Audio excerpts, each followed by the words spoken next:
大家好，歡迎來到文昭談股論金。今天是加東時間2026年3月16號，剛好是在中國的那個315消費者權益日之後，剛好又是在北京的兩會落幕之後。那麼接下來一段時間呢，不少人的注意力就會放在中國經濟政策的落實上。而我們這個哭泣都市系列呢，終於也談到了北京。我們早在2年多以前有過一集節目，叫做《深圳先崩，北京先瘋》，說的是在北上廣深這4個一線城市當中，深圳會是第一個從繁華頂端跌落的城市，而北京呢是第一個營商環境變化的城市，但是它的衰落相對要比較靠後。理由是深圳這個城市比較新，它的人口結構、經濟結構讓它的抗壓性這個抗蕭條的韌性稍微差一些。這個話題我們已經在之前的幾期節目當中分析過，今天不再重複了。而北京之所以前2年看來還比較抗跌呢，是因為按照在中國資源向全力集中这個一般的規律，北京就形成了一個非常特殊的帝都經濟圈。而我們今天所要聊的就是這個帝都經濟圈的崩塌，這是北京的最新一滴眼淚。那什麼叫做帝都經濟圈呢？簡單的說，就是衙門經濟再加上總部經濟，他們構成的這麼一個特殊的圈子你看北京中央政府在這裡，軍隊機關在這裡，中央一級的事業單位在這裡，還有央企的總部也在這兒。那這些單位的職工總數呢，大約有150至200萬人。另外，許多外資企業和民營企業的總部也設在北京，為的是政策上近水樓台，打聽個消息比較方便，走個關係比較便利，搞得好的話，通過利益輸送還能夠參與到決策過程中去取得對自己有利的條件。剛剛講的這150至200萬人是帝都經濟圈最核心的一層人，也是最靠近權力的一群人他們當中很多人就是直接行使權力的。如果把這個圈子再擴大一層，第2層就包括進了外資企業和民營企業駐北京的總部人員，他們在京的研發機構人員，以及地方政府驻京辦事處的人員，還有為他們提供直接業務支持的一群人，什麼律師事務所、會計師事務所、公關公司和諮詢公司，他們呢就構成了帝都經濟圈的第2層。如果第2層再加上第1層，這個人數就擴大了大約有1倍了，大約就有400萬人的規模了。那請問有嚴肅的調查支持這個估計嗎？說總部經濟在北京吸納的就業人員有400萬人之多沒有這方面的估計，但是呢，能找到一個最接近的數字，就是2015年人民日報海外版有一篇文章，說企業總部加上他們在京的分支機構直接吸納的就業人員有多少？309.8萬人，接近310万人。而我今天估計這個400萬的數字呢，是一個一個類別在 AI 上去查，再加總得到的一個數字。其實2015年人民日報說的310萬這個數字，它還沒有把最核心的什麼中央政府軍隊機關這樣的就業人員包括在內，所以要把這一部分人也包括進去，我覺得400萬人是一個比較保守的估計，比較接近總部經濟衰落以後的狀況。有意思的是，北京市的常住就業人口就1100多萬人，這是来自於2022年北京市人社局的一個数字，被廣泛引用。那麼今天所說的400萬帝都經濟圈就業人口，就占到了北京市總的就業人口比例的37%是相當高的一個比例。他們呢是雷打不动的一群人，他们的收入穩定性在全國同行眼裡面是最高的。這400萬人，你看他們有家屬，所以需要住房，於是他們支撐起了北京5環之內的房市。他們又有子女要受教育，又有醫療服務的需求，所以他們同樣也支撐起了北京市的教育和醫療市場。同時他们又有社交、有消費的需要，有各種服務的需求，所以又支撐起了北京的各種複雜的交換關係。他們可以說是帝都經濟圈的主心骨。除了這2層之外呢，又有在經濟上僅僅依附於他們的第3層和第4層，所以這些人共同搭建起了繁華的帝都經濟圈。而帝都經濟圈的崩塌，就是先從總部經濟的衰落開始。總部都能衰落嗎？要在5年之前，這是不可想象的，但是它的確就發生了。這的確得歸功於習總書記，他的2記重錘把這個鐵打的營盤都給錘爆了。1記重錘是反腐敗和強監管，第2記重錘就是逼遷雄安咱們一個個的說。大家還記得幾年前的望京 SOHO 嗎？就是那個由知名建築師哈迪德設計的流線型建築。這裡曾經是中國互聯網業的聖城耶路撒冷。在幾年之前，如果你晚上10點鐘還看到望京 SOHO 裡面人頭攒動，亮如白晝，那不叫加班，叫做燃燒夢想。中國有許多個科技獨角獸企業都在這裡誕生，有掃碼打車的，有賣賣平台的，有在線教育的。這裡晚上深夜的燈光代表着 A 輪融資，代表着明年上市，也代表着員工們的期權變現，實現財務自由。可是2021年以後風向陡變，互聯網業的監管大棒陸續落下，這些巨頭們就無一幸免，差別只是在於你是被一次性開出巨額罰單呢，還是分成許多次開成小額罰單。這個單筆罰單金額最大的是阿里巴巴，2021年他吃了一張182億元的巨額罰單，作為馬雲敢於妄議中央的代價。不管是大罰還是小罰，罰款還是其次的，更要命的是強迫你持續整改。這個舉措是極大的改變了這些科技企業的行為模式，就不敢快速擴張了。你擴張速度一快，就成了壟斷，就該整治你了啊！他們的日常運營風險突然變高，於是必須放慢步伐，節約成本就成了一個迫切的需要。阿里巴巴在2024年搬出了望京首後，搬去了它自有的总部。美团也大大縮小了它外租的辦公面積，那這樣的搬家潮就直接幹翻了像望京首後這樣的高端商租單位的現金流。用租金來看最為直觀，在2017年至2019年高峰時刻望京首後的租金曾經被炒到每天每平方米8到9塊錢。那個時候是一房難求，是房東或者業主在挑租客。可是在2024年至2025年的租賃市場上，普遍這個價格跌到了每天每平方米3到4塊錢，某一些樓層有可能還更低，那這就已經超過腰斬了。2025年最後一個季度，北京甲級寫字樓的租金同比下跌了11%至16%， CBD 核心商業區的降幅呢，大體上也是這樣。那也就說明這個核心商區的核心抗跌優勢沒有體現出來嘛，它本身就是總部經濟衰落的一個體現。當然2023年至2024年被錘爆的不只有高科技行業，還有金融業。當然說中國的金融業被監管錘爆，這個形容不一定特別恰當但最起碼也是被錘得哇哇叫。2023年至24年北京有許多銀行機構也收到了罰單。我們之前所說的倒查30年指的是查煙草煤炭這些行業，可是這2年北京金融圈卻在流行一個詞，叫做績效薪酬追索扣回。什麼意思呢？就是你前幾年憑績效拿到的獎金，這2年呢可能因為風險環境變了，你貸出的款或者做的項目它風險變高了，或者僅僅是因為要響應共同富裕的號召，要給金融業獻薪，對不起，這些績效獎金你就得退回來。比如我知道有個熟人在北京一家券商做投行業務，他就告訴我一個非常荒誕的現狀：2025年底，他最怕收到的還不是裁員通知，而是退款通知。就是以前發的這些績效獎金，現在變成債務了，你錢都已經花出去了，上哪兒退去啊？有的高管真的就沒有流動資金，甚至需要賣房來償還過去的績效獎。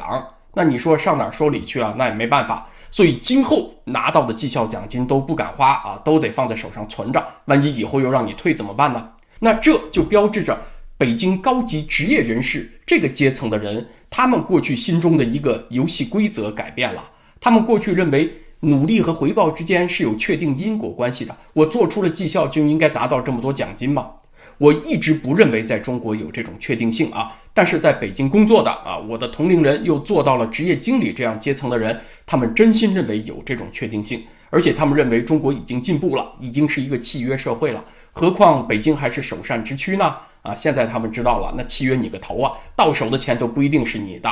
那麼這群過去既有消費能力又有很高消費信心的人群，現在也变成了極端保守的儲蓄者。那你說北京的消費，尤其是高端消費，它能兴旺得起來嗎？當然最慘的要數是教培行業，2023年至2024年被連根拔起，還有外資機構的大舉撤離。我還有一位朋友在北京，是在一家知名外企做地區銷售經理，年薪100萬，也是在2023年失的業一失業就是1年多，完全沒有心理準備。所以上面講的可以说是帝都經濟圈的第2層正在解體。過去那些眼中閃着希望又滿懷信心的職場人士，現在他們的眼睛中滿是迷茫，有的還飽含着淚水。但是這也帶來了一個更有意思也更加諷刺的現象，大廠在撤退。可是有人會說，不對呀，我看京東、字節跳動他們還在北京買地蓋樓人家還在加倉北京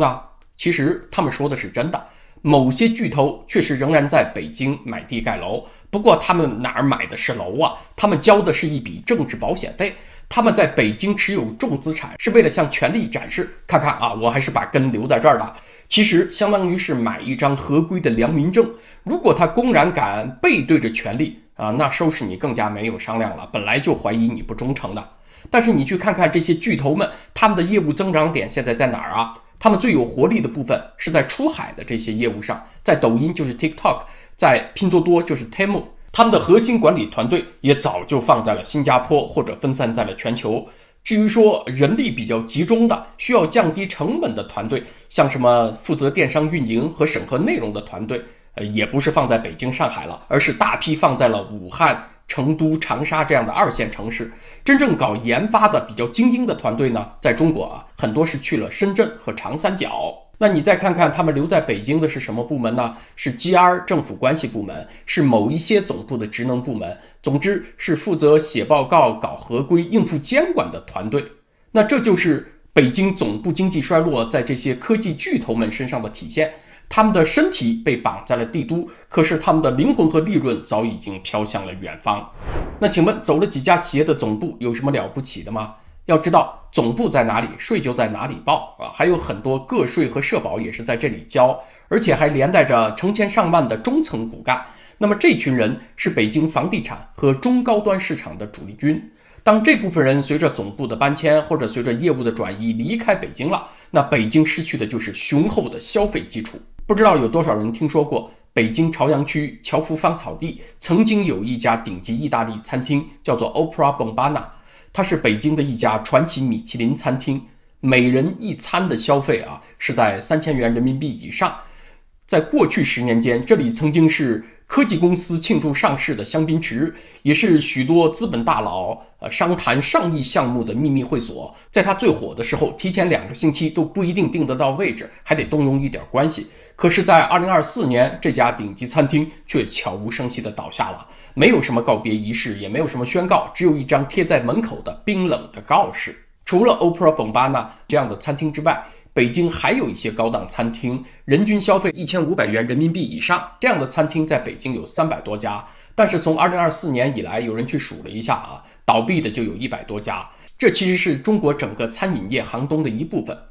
這2年，中國有大約1/3的餐廳關門。上海同期關門的高檔餐廳更多，但是上海的消費人群和北京不太一樣啊。在上海這邊呢，是外國人和各地富人所占的比例高一些，而北京的這個現象呢，它比較直接的就是總部經濟衰落的表現。如果說監管風暴錘爆的啊是總部經濟的第2層，還相對外圍一些，那麼逼遷雄安那就直接錘爆了總部經濟的核心層了。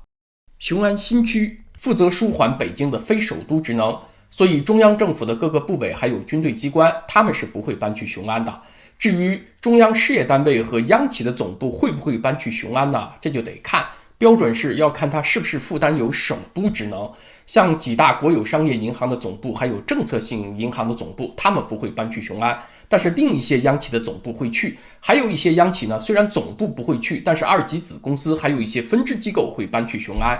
截止目前，在雄安設立的央企機構已經超過了400家，有部分北京高校在雄安設立了分校區，還有部分首都醫院的雄安分院也投入了使用。有些朋友會認為，把這些人趕到雄安去緩解了北京的交通擁擠和環境污染，霧霾天氣也少了，這沒什麼不好啊。可是我們今天講的是帝都經濟圈，算的是經濟賬，這個環保賬如果破壞了經濟賬，很可能環保成果也難以維持。如果人們紛紛返貧，想的是下個月房租從哪兒出，那還顧得上什麼100年環保大計啊？那這也是川普反對急速退出化石能源的原因。在中國這兒的問題是，出於環保和緩解交通壓力的原因，是在長官意志下執行的強制疏散。這樣的疏散如果沒有人們足夠的自力動機，又沒有足夠長的時間讓人們重構這個生產和消費的微觀循環，那就是人為的在給社會放血，就是在破壞社會經濟。這就是看得見的手和看不見的手之間的區別。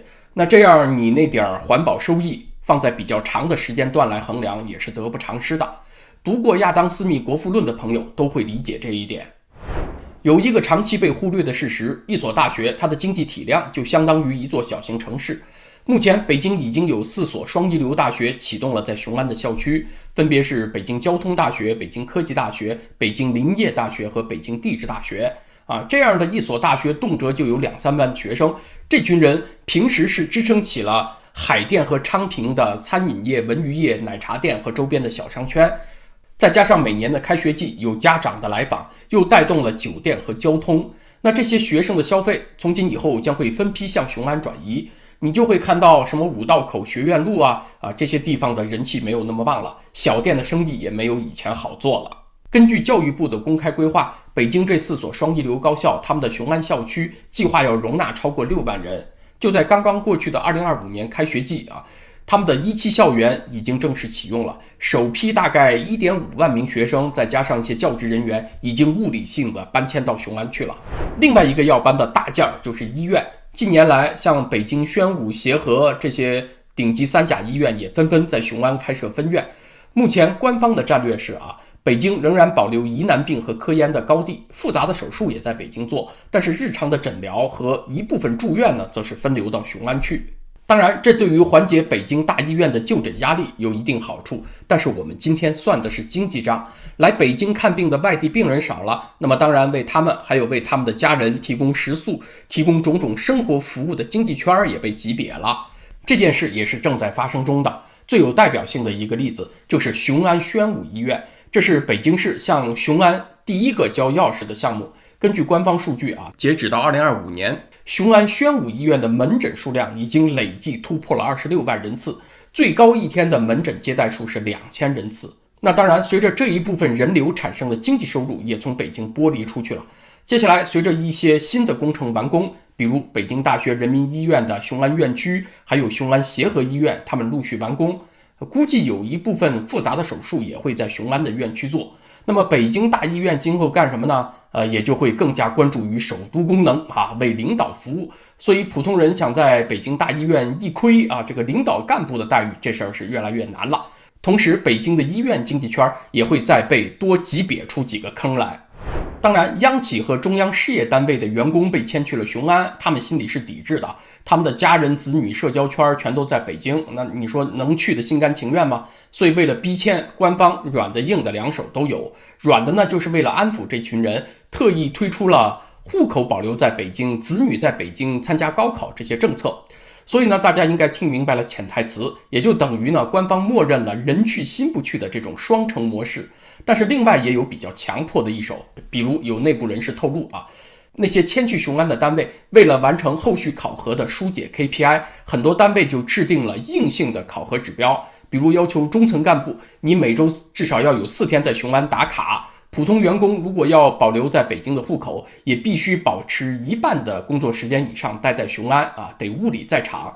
那這些手段都是在強行的拆散帝都經濟圈的核心層。有人又會說了，雄安反正最後也是個鬼城，用得着這麼擔心嗎？它要一直是一個鬼城那還好說了，那就是在人人都知道它會變成鬼城，卻一步步變成鬼城的這個過程中，雄安上演了經濟學的2出經典劇目，分別是資源錯配和效率耗散。所謂資源錯配，指的是在北京能夠產生高消費、高稅收的這些大學和總部們被強行遷到了雄安。那麼在北京這個本來已經很穩定、很成熟的商業環境當中，就人為的制造了產業空心化。可是在雄安這邊呢，只是簡單的堆積一些資源，它並沒有效率。這些資源是被行政命令強制遷到這兒來的，但是它缺少產業適配的土壤。比如雄安這個地方地理位置差，水資源又少，上下游的產業鏈又缺失，還沒有搭建起來呢。所以這些資源堆積在這兒就沒有辦法轉化為生產力，就變成了無效的資源廠房和設備放在那兒接灰塵。本來能夠創造價值的人呢，你看他把大量時間花在了通勤和打卡上，或者是上班的時候琢磨怎麼摸魚這攢夠了這個打卡的時間就趕緊跑回北京去。所以這個過程就不簡簡單單的是把東西從左邊口袋放在右邊口袋裡，而是在倒騰口袋的過程中，大量的財富被浪費了。這說的是資源錯配。而效率耗散呢，指的是北京失去了真金白銀的稅源，而雄安收穫的是一堆沒有辦法變現的水泥你看都是什麼雄偉的總部大樓寬闊的街道看着是挺氣派的，卻沒有變現的能力。為了掩蓋總書記失敗的千年大計，北京付出的代價是一個本身已經有效率的經濟體，那這指的是效率耗散。習近平像剝洋蔥一樣從外到裡一層層拆掉了帝都經濟圈，那你說他還能不敗落嗎？其實北京不要為我哭泣啊，這個話題我們早在2017年就做過了，當時灑下眼淚的是低收入務工人員這樣一群人。為什麼呢？因為在2017年發生了著名的冬夜驅趕所謂低端人口事件，北京不再是為這樣一些人提供希望的城市了。幹這件事情的人是誰呢？就是现在的政治局常委，当时的北京市市委书记蔡奇。当時北京市政府的打算是騰笼換鳥，把這些低端務工人員掃地出門，那麼那些高精尖產業，什麼芯片AI 就能夠補位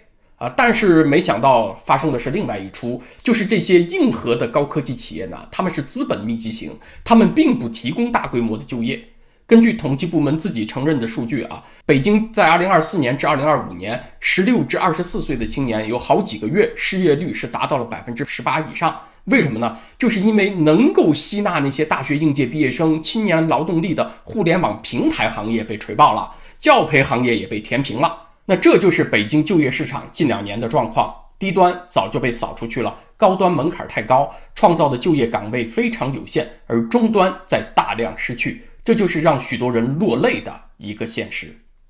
那麼好，今天這個話題咱們就聊到這兒，謝謝大家在文昭談古論今這個頻道，下次再見，是星期三。